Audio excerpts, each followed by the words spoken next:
Hello, everyone, and welcome to today's webinar on moving away from Atlassian Jira Server. Okay, it's about 10 o'clock now, so we're going to start going. And as I mentioned, we are recording this, so if you have any colleagues or friends who were not able to join us today, we will be recording it and posting a copy on our YouTube channel, where all our other videos and webinars are. And with that, let's start. Great. So first of all, just introduce myself and my colleague. I'm Adam Sandman. I work in Inflectra. Been here 12, 13 years. Do a lot of demos and webinars for the company. My email address is there, my Twitter and LinkedIn. If you want to get hold of me, email, Twitter, LinkedIn. I follow all three of them pretty regularly, and I do webinars every couple of weeks for the company. And I'm going to be talking today about the features in Spira and some of the opportunities we have for customers who are looking for alternatives for Jira. And Shriram, if you could introduce yourself. Sure, definitely. My name is Sriram Rajgopalan. I'm representing Agile Training Champions. I'm an independent consultant, and I also work with Inflectra as a partner in doing a lot of things for the company as well. And here I'm going to be representing more about specific changes with respect to the Jira and Jira's migration. And we'll get into the details more about that very soon. And Shriram, how many years have you been working with Agile projects and Agile clients, would you say? I would say anywhere north of 15 to 20 years. I have been working on the Agile specific world within different companies, different industries. Fantastic. Okay, great. So the agenda we are going to be focusing on is Jira has recently announced that they are discontinuing their Jira Server product. And what does this mean for the projects that you're working on? Different projects that you may be involving Jira, or different projects that may be using Jira for getting your product development. And for those areas, what are the common challenges that you will face, as well as what are some of the opportunities with this discontinuation? And what alternatives do you have to consider at this particular point if you are switching from Atlassian Jira Server for an application lifecycle management product? We will discuss more about the Spira team. Adam will take us through the entire process of how Spira team serves this particular space. And he will also do a demo and answer question and answers. And please, as Adam mentioned, if there are any question and answers, please use the question window to ask those questions, and we'll get them to that later. Very recently, Jira announced that they are discontinuing their product, and their main product is the Jira Server. They have other number of products, but their main Jira Server product has been discontinued. So the focus here is trying to take an agnostic view in terms of what does that mean for the industry, the company, team, and projects. So let's take a look at this. I was doing some research on this, and Atlassian, according to the source that I have given here, they have about 64,000 companies in multiple industry spaces, finance, retail, software, high-tech, life sciences, and many other industry representation here. They have about 65,000 more companies that are using the Jira Server product. But out of them, only 3,400 plus, so roughly about 5%, use the Jira Cloud on software, professional services, media and communication, education, and to some extent on healthcare. Now, I'm not too sure how accurate this particular data is, but I will have to mention that this is sourced directly from the Atlassian reference that I have given here. Assuming that is true, if you look at some of the patterns, there is a lot more representation in professional services and software development, media communication, education, where the data need not necessarily be outside for proper privacy and security considerations. And those are something to keep in mind at this point. Now, Atlassian decision is primarily based upon the cloud benefits. Their goal to move to cloud is getting the benefit that cloud gives. And what are some of those benefits that we get from cloud? And we all know that we are reducing operational expenses. And operational expenses come in the form of infrastructure. but not just in the form of infrastructure. It also comes in the form of the facilities, equipments, materials, and supplies that house the infrastructure. So there is a long-term goal, and the long-term goal is to move from shifting all your expenses from a CapEx model to the OpEx model. That's their goal here. Now, when you look at a company strategy for migrating, it's not going to be a Boolean decision. The Boolean decision is the vendor that we are working with has moved to cloud, and so we have to move to cloud. It's not that. It's going to be determined by a number of different other considerations. And some considerations involve mission critical applications. What are some of those mission critical applications that you are developing that actually use this product? And if that means no latency cannot be tolerated, then you probably are not going to immediately go into the cloud just because your vendor moved. The second thing is the privacy consideration. So, I'm sure all of you have heard about HIPAA and the GDPR governed by data security, and many other things relating to privacy by design. And these things are very important for you to keep in mind as you are trying to move forward, because the security and privacy of the data that you are creating is equally important. And even in a Jira Server product, you are putting a lot of those important critical information that cannot necessarily travel across the boundaries of the country that you are working on. And this is particularly important in government projects where sensitive information cannot leave the shores, right? They have to be within this particular thing. And let's take a look at cloud. Even for cloud also, they have specific regions as to Amazon has regions in this particular country and availability zones in this particular thing. These are all primarily governing those considerations as well. So going to cloud is definitely a good option. But there are other considerations also, multi-tenant solutions, for instance. Your product may be housed along with other providers in the same infrastructure space. Is this good or not good? We can say yes or no. So there are lots of Boolean decisions coming to non-Boolean decisions coming to the play here.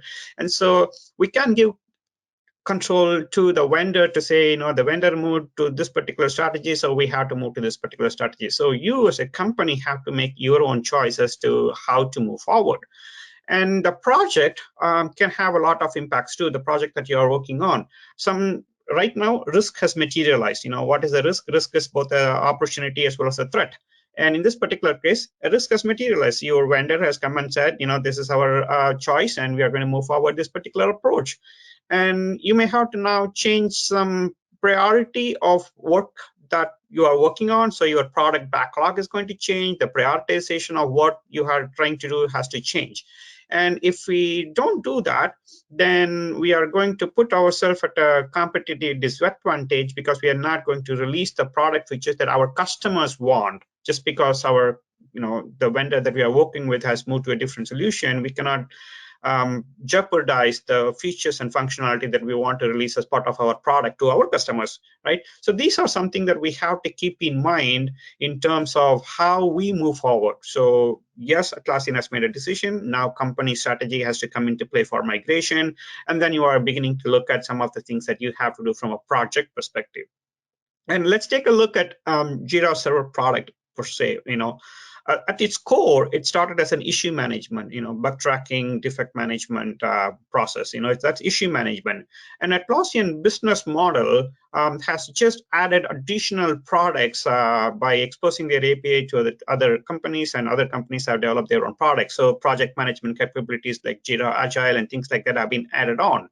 Similarly for product management and DevOps chain. So when you look at this, there are other things that have been added over there, and not all of them may be moving forward at the same speed with which they have been moving at this point. So when you move into cloud with Jira Server, you may not get all the bells and whistles that you originally thought you will be getting, that you're used to right now. So Adam, if we move to the next slide. So these things are to keep in mind. But that doesn't mean that immediately things are getting pulled out of you. So Atlassian has published a timeline, a roadmap by February 2021, which is coming very soon. New server licenses will no longer be issued, but support will continue for their existing product. And a year from now, they will not allow any upgrading or downgrading of existing user tiers that you currently have. And slowly they are trying to remove the process so that you are trying to move into their cloud. And then February 2023, existing customers can't purchase any additional server licenses, which is expected. And February 2024, the support will be ended as well. So you have roughly about another 3 years time frame where you can make some changes, and that gives you a potential opportunity for you to consider what you can do. So it gives you opportunities, and one of the main opportunities that I suggest or I see is looking at your tool chain. Over a period of time, just because we have gotten used to the comfort zone factor, we are using certain tools just because we are using it for a long period of time. Now, we have been forced to think like, okay, is this now a good time for us to look at other alternatives cost effectively to provide these things? And you need not necessarily go to cloud to get these benefits. Sometimes you can look at the total cost of ownership and look at other ways of reducing transactional challenges rather than transformational work. So you can look at how you can consolidate the tools in one or few tools so that your time is spent very productively in solving the problem for your customers rather than dealing with what the tool chains and the ecosystem is providing. Adam, if you want to move to the next slide. Thank you. So as you're looking at alternatives, there are a few things that I want to suggest from my experience here. You need to look at framework agnostic. The more you are trying to say, I'm going to be only traditional, or I'm going to be a completely agile, or I'm only going to adopt Scrum, or I'm only going to do this safe.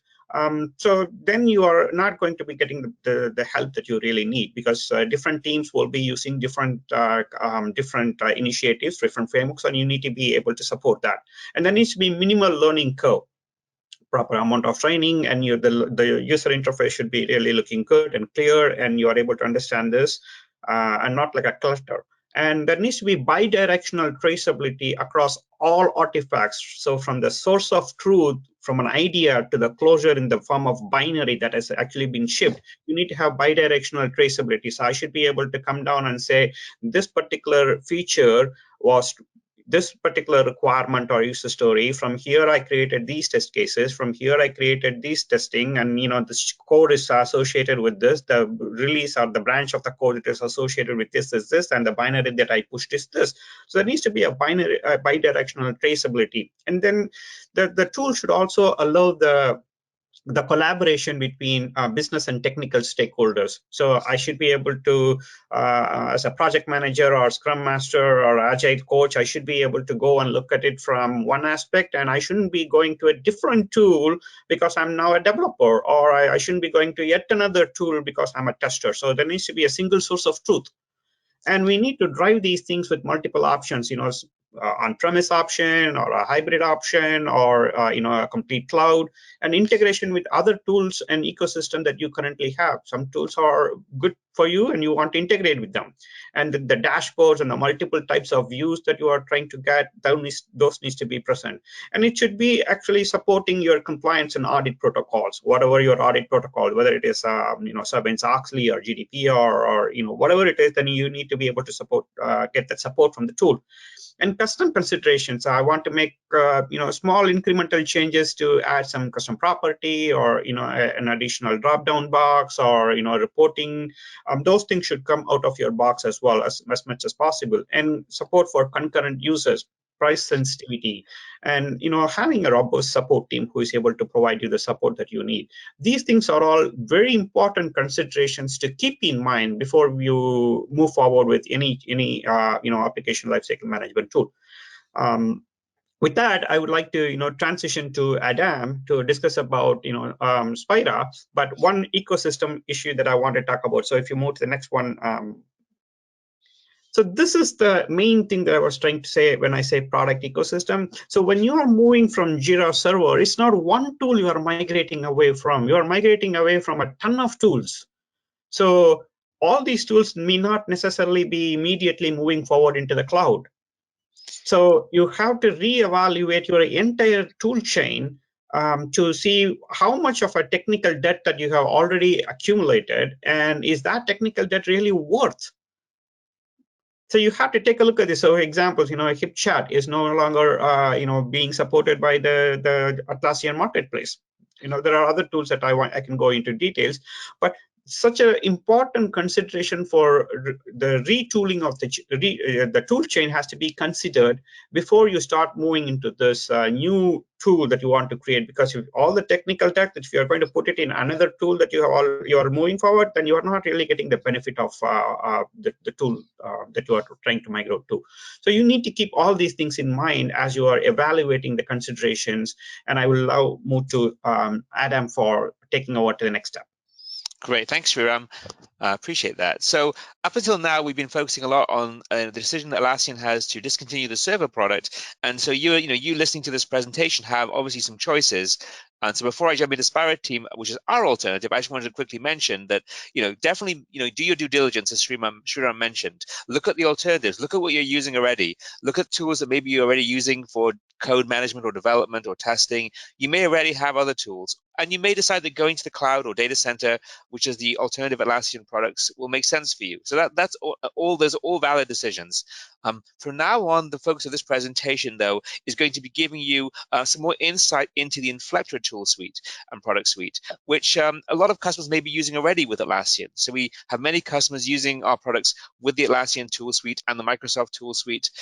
So we're very familiar with integrating with these different platforms. But as people are looking to consolidate tools and maybe look for an alternative that is going to be better supporting of their infrastructure, if you already are using Spira Team or Spira Test or have been looking at it, we're just going to present now this is as an alternative that should be one of the considerations as you reevaluate your tool chain. So first of all, just to give you a bit of background, for those who are not familiar with Inflectra or any of our products in the company, our key mission statement is to bring harmony to developers and testers and people working in the agile and software development, life cycle space. People building software, designing software, testing, releasing, IT ops, DevOps, SecOps, all of the different people involved in the creation and ideation of software. Our mission is to make this easier and more harmonious. And then it's a lofty goal, but it's one that we take very seriously. And we've been doing this for about 15 years. And we've got lots of insights into how customers use different tools, including ours. And we've tried to make the tools work in such a way to really foster this idea of harmony. So the first way we would like to do this is what we call harmony across the disciplines. And I think Sriram mentioned this quite eloquently earlier on, is that you have different people using different tools, or often the same tools in different ways, testers, developers, managers. And inevitably, depending on where a tool originated from, it may have a bias towards, say, testers, if it's a QA tool, or Atlassian's tools came from the development world, so they tend to be focused a lot on developers' needs. And then there are other tools that started out as project management tools that really focus on the needs of the managers. But what we have realized is that for you to be successful, all of the stakeholders in an agile team have to be successful and have to have a frictionless use of whatever system you're using in your tool chain. So if a tool is great for developers but sucks for testers, then you're not going to get the value out of the system.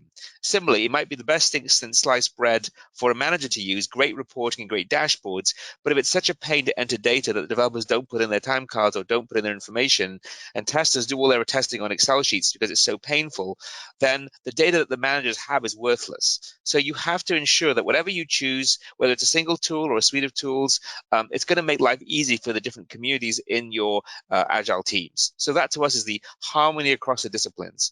A system or systems that works well for all the different stakeholders you have. The second thing is harmony through simplicity.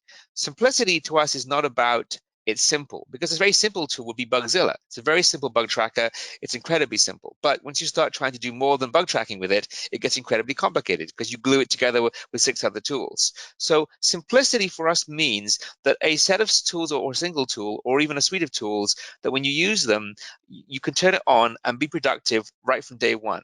So you spend less time configuring it with workflows, less time configuring plugins, less time being a system integrator, which is what unfortunately a lot of tools seem to make you want to do, and more time actually using it. doing your daily job. If you're a tester or a developer, your job isn't managing the plugins. Your job should be developing code for your clients. It should be testing your application before your clients do. And if you're a manager, you want to be focused less on being an IT guy and more about making sure that your products are on track and going to deliver high quality products with low risk. And so that's the key feature. More time doing your real job and less time doing the jobs that are forced upon you because of your tool.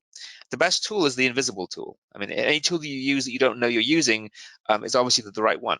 So that's a key feature, is make sure that whatever you look for, simplicity is a key aspect. And again, don't confuse simplicity with simple. Sometimes the most simple tools end up being the most complicated.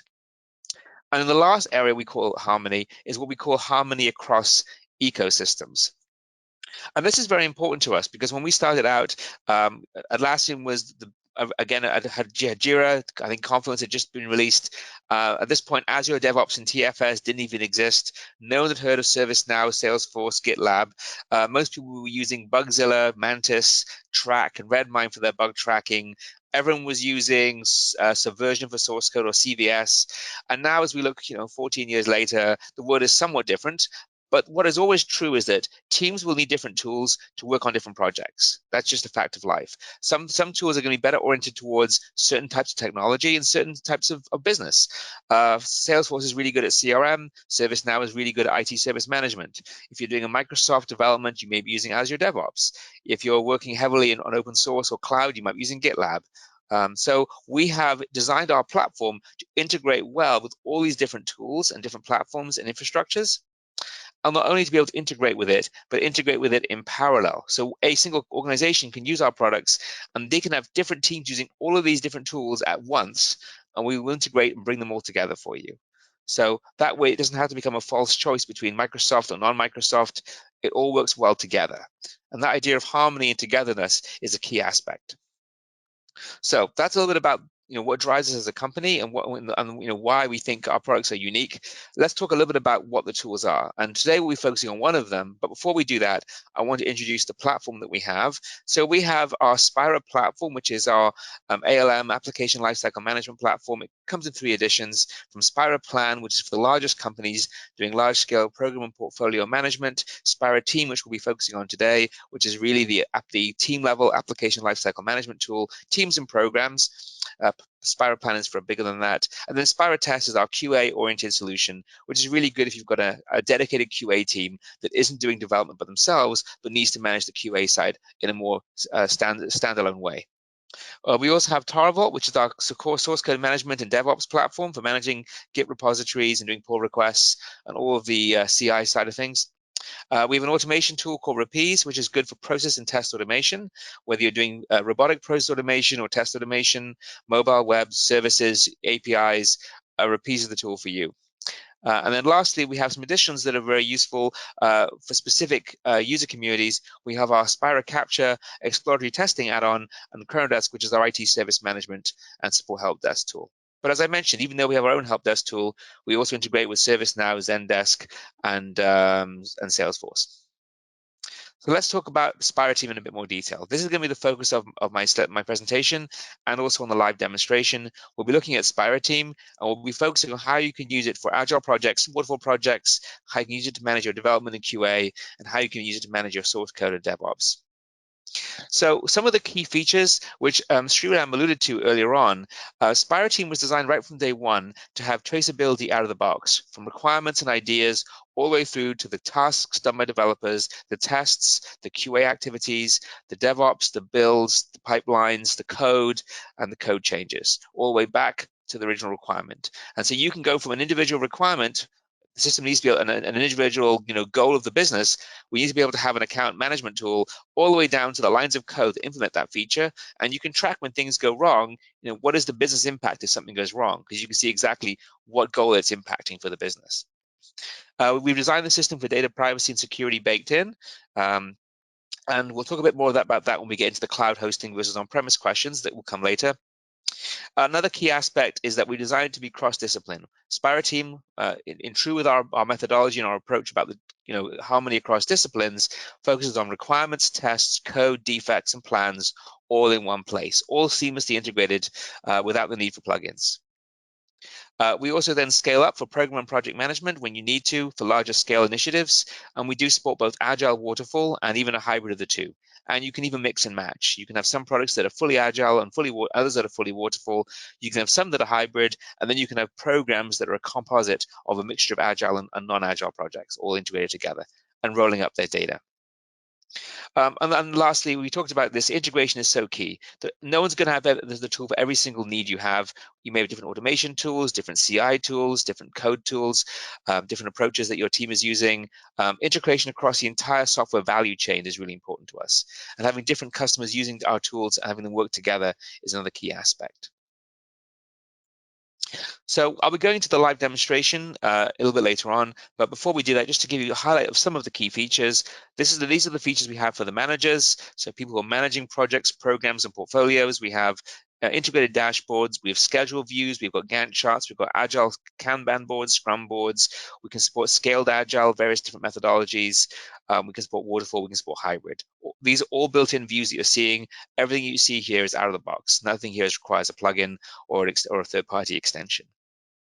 For the developers who are working in code, we have a full set of code management tools. We can manage code repositories. We can manage change requests. We can link those to the different code chains. We've got support for pull requests and merging. You can see the code differences right here. You can view that for different types of tool, whether it's Git, whether it's Subversion. It'll give you the same views that you're seeing in front of you. We've got the ability to tie those code commits to activities. So when you commit some code, you can use our plugin, like for example on the right with Visual Studio, to see everything that you have to work on as a developer. You can make your code changes. You can link that to the commits you're doing, track the changes, and then verify what was impacted by that change. When the CI build runs, we'll then track the build, track the code, and know that feature is now ready for QA and push to production. And all of that's visible in the system. And then lastly, for the testers, a wide range of tools just within Spira Team. Never mind, we have an automation set of tools as well. Just within Spira Team, we've got a requirements test coverage views fully integrated. You can manage all your manual tests, exploratory tests, and automated tests in one place, giving you a complete QA system fully integrated into the wider team goals. So then people always ask us, how does it compare with Jira? And so, prior to the Atlassian announcement where, they're going to get discontinued Jira Server, for the most part, people would be using Jira with either Spira Team or Spira Test for the most part. They would be integrating Spira Team to get some of the features that Jira doesn't have without maybe 2 or 3 or 4 or more, maybe 10 plugins. And so some customers would have maybe 10 plugins and wanted to reduce the cost of ownership, and they might keep Jira and Confluence, but add Spira Team or Spira Test into the mix. The other possibility that we had was that people would often have Jira, and they'd also have Microsoft DevOps and GitLab, and they'd want to have a tool that could bring them all together, in which case they would often use Spira Plan with the Atlassian tool set. But with the announcement now that they're going to be discontinuing Jira Server, and we have customers that are concerned about that, we're now getting people actively looking at how does Spira by itself map into the Jira ecosystem. So we do have this nice landing page and comparison page we put together, which you can go to after the talk, and you can see exactly which plugins we map our products to, and we anticipated Spira Team by itself will cover Jira plus the 10 most common plugins, and Spira Plan will takes that and covers Jira Software, Jira Align, and Confluence, and at least 10 to 12 of the main plugins. So without any extensions, which of course you can also add to Spira, you've already got a large part of your existing tool chain covered. So that's an overview of the platform and the key features. We'll do a live demo in a minute, but also we do have over 65 different integrations. So one of the key things is if you choose our tools, you don't have to worry about everything else in your environment. So we integrate with obviously the Atlassian stack that I talked about, but we integrate with a bunch of different load testing tools to suit any budget, from Load Runner to Neoload to JMeter, whether it's free and open source like Selenium, or whether it's a tool like Worksoft or Test Complete or Ranorex. We've got the integration covered. Similarly for bug tracking, if you're going to keep Jira, fine. If you're going to get rid of Jira, you can use our bug tracker, or we integrate with a bunch of other ones as well. On the testing side, we've got integration with all the major test frameworks. For developers, we integrate with all the major IDEs. On the CI side, we integrate with a variety of different CI and DevOps servers for build management and CI and CD. We even integrate with modeling tools and other requirements management tools like Doors or JAMA or Enterprise Architect. So whatever your tool chain, we've got you covered. And as your tool chain evolves, our toolchain evolves too. Again, as I mentioned at the beginning, 15 years ago, we had a whole bunch of integrations with tools that no one uses that much anymore. And many of the tools that we integrate with today were just twinkles in people's eyes. So it's a constantly evolving, it's a constantly evolving ecosystem out there, and we're always adding new plugins, and we have a whole development team just dedicated to plugin development and integrations. So we're always keeping abreast of the latest developments so that you don't have to.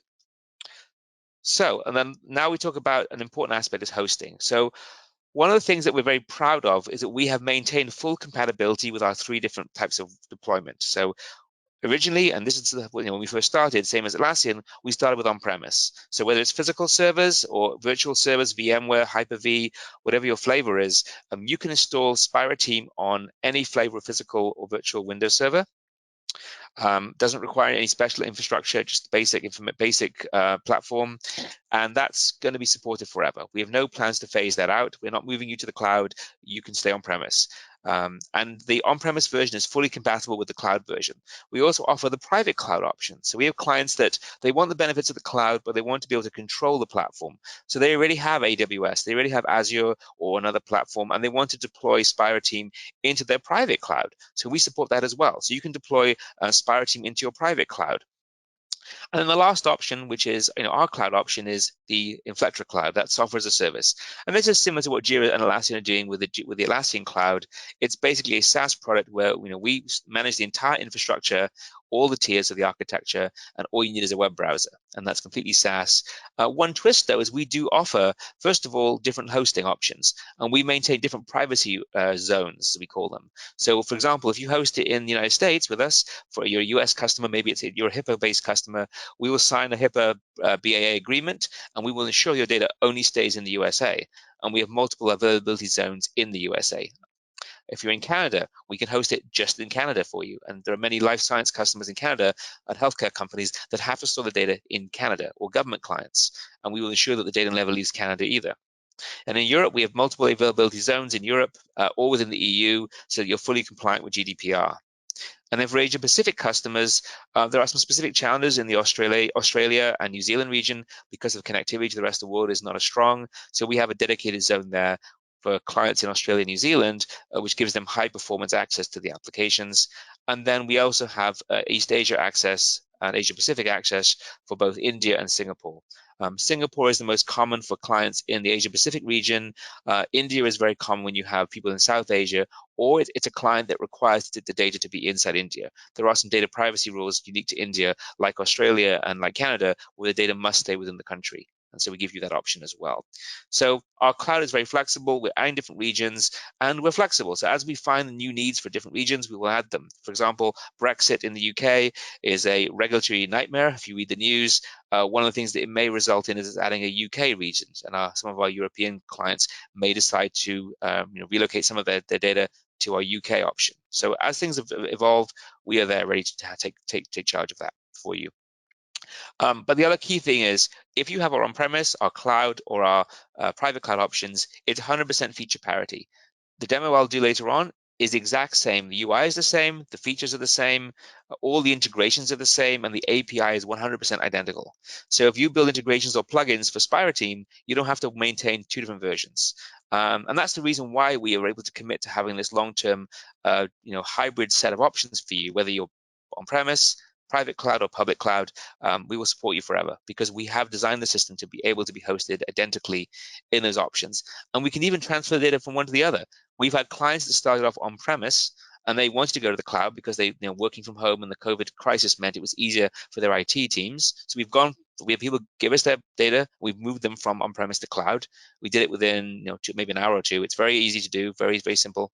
And then we've had other clients go the other way. They started on the cloud because they wanted to get going quickly, but they had always intended to go on-premise for the privacy and the control of the data that they wanted. So they used the public cloud for 6 months, got up and running, trained their users, made everyone comfortable with the tool, and then we gave them the data, and they then reverted to private cloud or on-premise. So we can go in both directions as many times as you like. So the great thing is you're not locked into any one option. So the last part of this, before we go into the demo, is, so you like what you've seen today. But how do I actually make the move? So moving from Jira to Spira Team, and again, the focus here is Jira Server, it can be done in a couple of different ways. We can move the core data really easily. We actually have a synchronization service with Jira. So for many, many years, we have this has been built and it's been proven. You can have projects in Spira Team synchronizing requirements and defects and issues and issue types and releases and other information and attachments with Jira. So we really can do bidirectional synchronization. So all you do is you basically hook up your Spira Team projects to Jira, turn on your synchronization, wait for it to synchronize, and then turn off your synchronization, and you're done. Because basically, synchronization is harder than migration. So once it's synchronized at one time, you can just turn off the desynchronization, and you're done. Also, it reduces the risk of migration because as you looked at that timeline from the Sridhar mentioned, you're basically looking at a 3-year phase out. You can start to phase out individual projects. You can hook up Spira and Jira together, let them talk. You let your users get comfortable, work in both systems for a while, even have parallel running. And then when the time is right, you can then just turn off the synchronization for that one project and then move your users over. So it's a very low risk way of moving from Jira to Spira. That's for the core data. That's the Jira native artifacts, issues, user stories, releases, versions, attachments, binary storage, all of that information that we call the core Jira data that's native. And then the other piece will be the plugins. Depending on which plugin you're talking about, some of that stuff is actually stored in Jira as issues anyway. That will come over.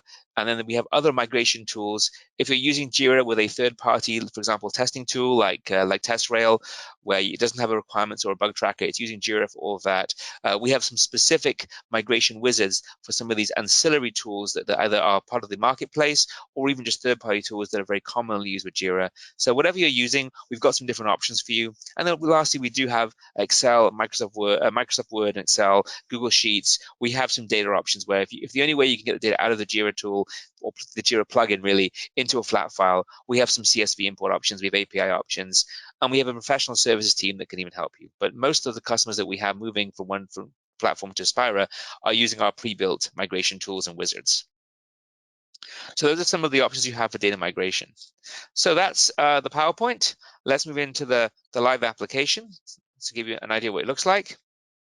And before I do that, Sriram, any other things you'd like to add before we hit the live demo? You're on mute. I'm sorry. Yeah, there are no specific things that I wanted to add at this point. So let's go through the demo. And there is a question here, but we can discuss that question at a later point, something generic. Okay, I see that question. Yeah, we can come back to that one. Okay, cool. So let's do again. I don't want to spend all day on the demo. Let's just to give you a flavor. One of the things we do at the company is we're happy to give you a detailed, personalized demo of the tools. We have a team that does that for a living. So if you are excited about what you've seen today and you want to revisit this with your team, definitely reach out to us, or we can do a private demonstration and answer your questions. But I'll do my best to give you at least a flavor of the tool. So the way that Spira Team is organized, first of all, is we have this navigation. We support projects which we call products and programs, and I'll be working today mostly in the library information system. It's one of the sample products, but you can use Spira Team to manage all your different products, and then you can roll them up into programs. And each product will have its own dashboard. And in keeping with our philosophy of the developers, testers, and managers, we have 3 pre-built views out of the box. We have our general view, where you can see key general project management information. You can see the activities, you can see the completion, how far along is my project. In this case, we're 57% done. What's my schedule? I've got 2 active releases of work going on, which have sprints within them. How far along am I? What percentage done am I? So from a project management standpoint, I want to know how close am I to being done, and if I'm not done, how far behind schedule am I? And obviously, this is a demo system, so we're significantly behind schedule, and we're about 2/3 done on one release and about less than half the way done on the other release. And other key project management metrics would be here, like the defect counts, the quality of the product, requirements test coverage is right here, and then there's also some burn down and burn up graphs for agile projects. And then lastly, at the bottom, we've got this master schedule view. So you can see for your product all the active releases of work, and under each release, you can see the sprints. And for each sprint or release, you can see the percentage complete in this simple to read color bar. So for a project manager, it gives you all the information you want at your fingertips. For the test manager, the testing view gives you your key test metrics, are we getting more passes or fails over time? What's our requirements coverage? Can I test all my requirements? Am I behind? Do I have a whole bunch of requirements that don't have any test cases, which is this bunch? That's a problem. Do I have a whole bunch of requirements that have tests that have not been run yet? That's another problem. And then of the requirements that have been tested, are we seeing failures? Are we seeing passes? So this gives you your current snapshot. In addition to the current snapshot, trend lines are really important. This gives you a trending graph. Are we getting better? Are we getting worse? This is a demo system, so we're probably getting worse because failures are more exciting during a demo. In a real system, this would be worrying. You're getting more failures and less passes and more tests being added. So that's a major problem in a real initiative. And these dashboards can, of course, be filtered by the release or the sprint. So you can see if you choose the release, all of the sprints within that release, and then you get all the graphs and charts will change just for that one release or sprint as well. So you've got different levels you can drill up or drill down. And as well as the testing view, we also then have the development view. That's where you'll see the source code commits, the builds, and the other key DevOps information. So you can see the number of commits each day, what are the most recent commits. You'll see the builds. Are we getting our CI tools? Are we passing our pipelines, or are our passes failing? And then there's also metrics around tasks. Are we ahead, are we behind, burn down, and some of the defect graphs. So a lot of the widgets are going to be similar, but they're three different predefined starting points. We also have a program level dashboard, which is really great when you want to look at different projects together. So this is one of our sample programs where you can see we've got 3 different projects in that program.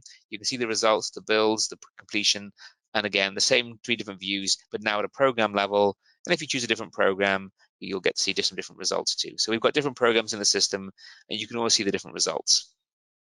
Now, as well as the program level information and the product dashboards, the meat of the system is actually in the products. So if we go into this sample, Spira team, as we mentioned, is a cross-discipline system. So we have the planning, the testing, development, tracking, and the project management views all here.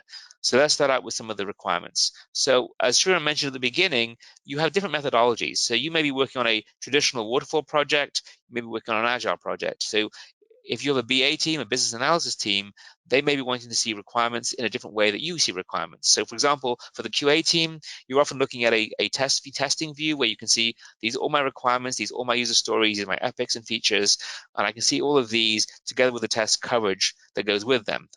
Can these requirements be tested or not?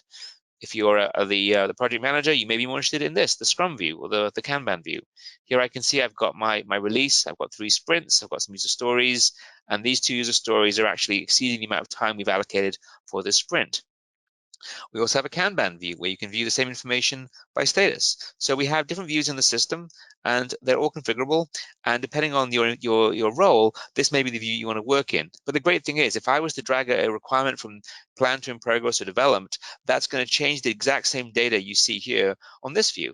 So whatever view you're using, depending on your role or your preference, all the data is synchronized. It's the same data ultimately in the system. It's just completely seamless. And then we also have a requirements document view. So if you're working on a more traditional project, traditional waterfall project with a system requirements spec and a functional requirements spec, now you've got a view that actually is a requirement document view. And then lastly, traceability end-to-end. As Shira mentioned, we've got graphical traceability diagrams as well. So all this comes out of the box with the system, and all the data you're seeing is fully seamless. Also, we have within Spira a full document management system, so you can manage all of your documents, all of your designs, all the information can be managed right here. And the document management system does have a full check-in, check-out capability. You can sign off on documents, you can manage different versions. So it's a full project management document tracking system that you can use within your projects. And in our next update, we're also going to be releasing a wiki-like feature where you can actually upload pages of content and manage those and version those just like in Confluence. So we're also adding support for Markdown, rich text, and BDD feature files, all managed natively within Spira team. So as well as the requirements of document management, we also have a rich testing system. So for the QA people who are going to be managing all the testing activities, you can manage all your test cases, you can manage your functional tests, all your manual test cases. You've got inside each test case. If we look at this one here, you can see we have different test steps for the manual tests. So this is my test case. There's my link back to my requirements. Here's the rich text description. These are my test steps. And then for automated testing, you might be tying it to a Selenium script or a JMeter script. And then those different automated scripts will then tie back to the requirements. So you can have a single place for all of your QA activities, whether it's manual, exploratory, or automated. For people doing automation or doing manual testing, we can also manage test suites and have test data. So you can devise a test suite, you can define the test set, you can include in that test set all the tests that need to be run. Right here, you can manage the test data that you're going to be using. You can link this to different test scenarios, and you can then schedule this to run right now. You can schedule it for automation against the different machines in your lab, and you can also tie into your CI process, and that will automatically link the test set to the build. So whenever Jenkins reports a build, it's going to schedule all these tests for you. So there's lots of automation built in to simplify the management of testing. So that's some of the testing functionality. Again, I can only scratch the surface today in the demo, but again, a rich requirements management, a rich planning system, rich testing for the developers.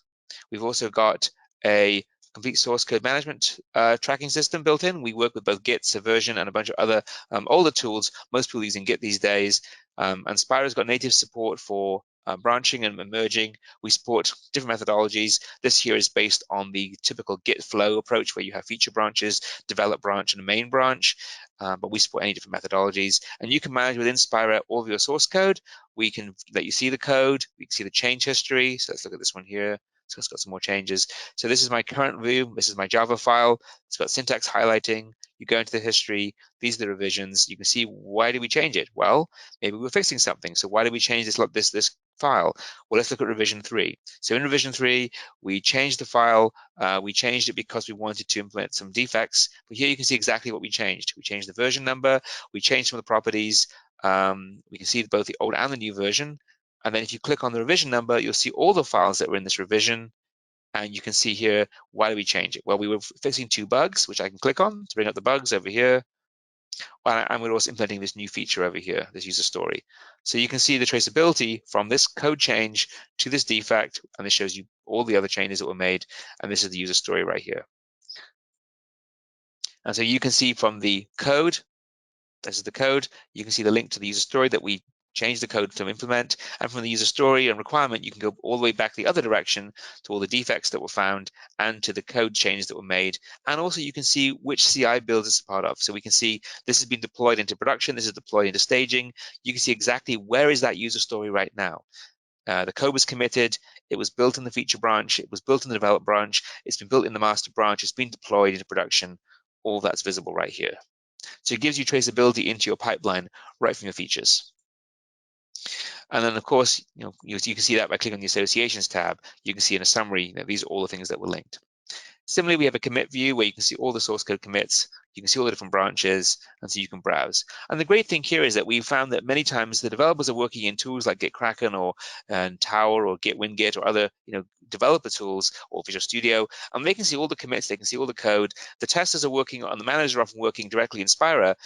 Before we had this functionality, it was often very hard for them to be on the same sheet to see where is the truth. The developer would say, I committed the code. The tester would say it doesn't work, and the manager would be like, can I deploy? Cannot deploy. Can we go live?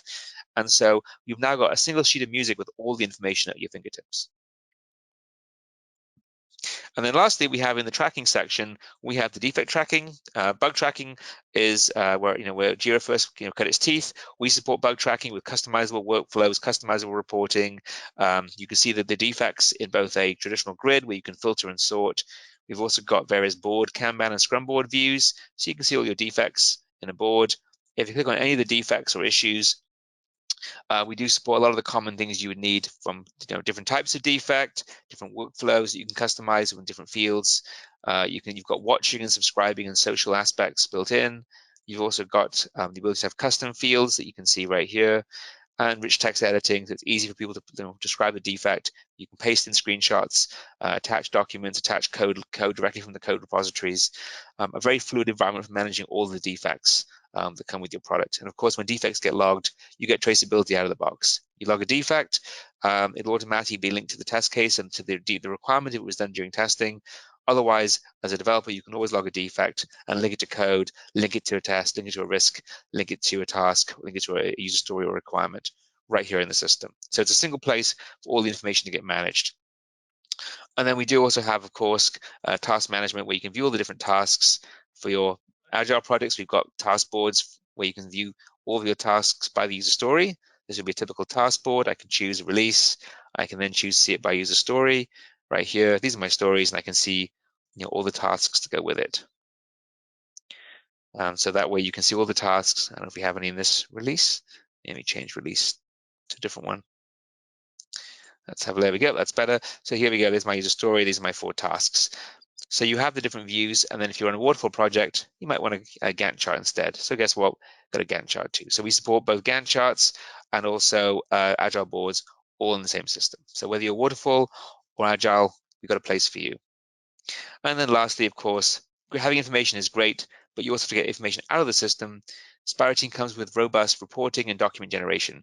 You've got to generate compliance reports, audit reports, or just want to do more detailed slicing and dicing of the data. You can do that all right here within the system. So we have a rich report center, and as well as a rich report center, you can also generate documents. So if you want to generate a traceability matrix, you can do that right here. Just choose the format, choose the filters, choose the sorts, and then generate your report. And of course, you can share and save this with the team as well. So that's a whirlwind tour of Spiro Team in about 15 minutes. So again, as I mentioned, we are happy to do private demos. If you are interested in learning more, feel free to schedule a demo with us. We could definitely do that for you. Great. Well, thanks so much for attending today's demo and webinar on Jira Server discontinuation and what are your options. Thanks, Shriram, for helping me co-present, and have a great rest of the day, everyone, and be safe out there. Thanks, everyone. Thanks, Adam, for the opportunity to co-present again. Thanks. Thank you. Bye.